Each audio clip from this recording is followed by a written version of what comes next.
بسم الله الرحمن الرحيم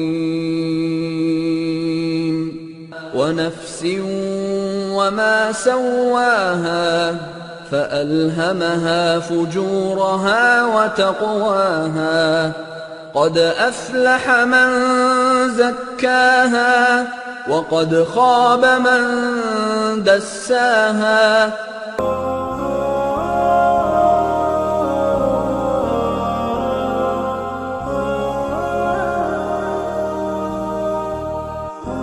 أعوذ بالله السميع العليم من الشيطان اللعين الرجيم بسم الله الرحمن الرحيم الحمد لله رب العالمين ثم أفضل الصلاة وأتم السلام على أشرف خلق الله أجمعين سيدنا وحبيبنا محمد وعلى أهل بيته الطيبين الطاهرين وأصحابه المنتجبين وبعد إخوة في الدين والإيمان أحييكم بتحية الإسلام وهي قول السلام عليكم ورحمة الله وبركاته. Louange à Allah, le créateur de l'univers, paix et bénédiction sur le noble prophète Muhammad sallallahu alayhi wa sallam ainsi qu'à sa famille purifiée et ses compagnons les plus sincères.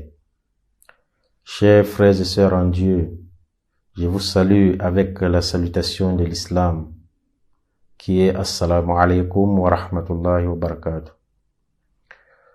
Bienvenue sur notre chaîne Tazkiyatun Nafs TV. Tazkiyatun Nafs TV, c'est une appellation arabe. Que veut dire Tazkiyatun Nafs? Tazkiyatun Nafs, ça veut tout simplement dire la purification de l'âme. Vous savez très bien, chers frères et sœurs, que l'être humain est composé de deux aspects. L'aspect physique et l'aspect âme ou spirituel. Mais c'est que bon nombre de personnes donnent plus d'importance, c'est plutôt l'aspect physique ou l'aspect corporel. Vous voyez, des gens se maquillent pour se faire beau ou pour se faire belle, des gens qui se lavent, des gens qui prennent toutes les précautions, tous les soins pour être à la une de la beauté physique. Ça, c'est bien, car l'islam aussi encourage la propreté et l'hygiène.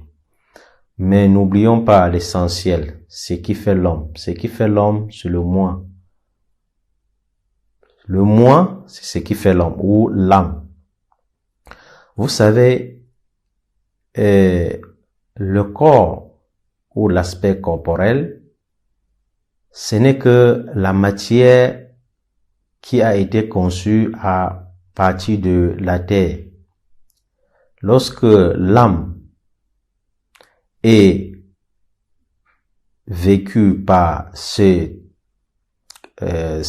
aspect corporel ou ce corps ou cette matière peut faire des mouvements et peut vivre longtemps. Mais lorsque l'âme ou le moi se sépare du corps ou de la matière, celle-ci devient inerte. Et quelques jours plus tard, elle sera détériorée et personne ne pourra rester à côté de cette chair ou cette matière. Donc, ici, la mort n'est que la séparation de ce moi, de cette âme, du physique. L'objectif de ces chaînes, chers frères et sœurs, c'est de pouvoir nous concentrer, de pouvoir donner plus de temps à cette âme. Lorsque vous vous lavez, cela purifie ou bien cela rend le corps propre, mais l'âme peut être souillée. Par exemple, lors d'un rapport avec sa femme, vous voyez peut-être le corps propre, Vous pouvez vous laver avec un citerne d'eau, le lavage quotidien habituel que nous connaissons, mais cela ne purifie guère l'âme. Pour purifier l'âme, il faut passer par les enseignements qu'a enseigné notre prophète Muhammad sallallahu alayhi wa sallam pour pouvoir purifier l'âme. Donc, tu peux te laver avec tout un bassin d'eau.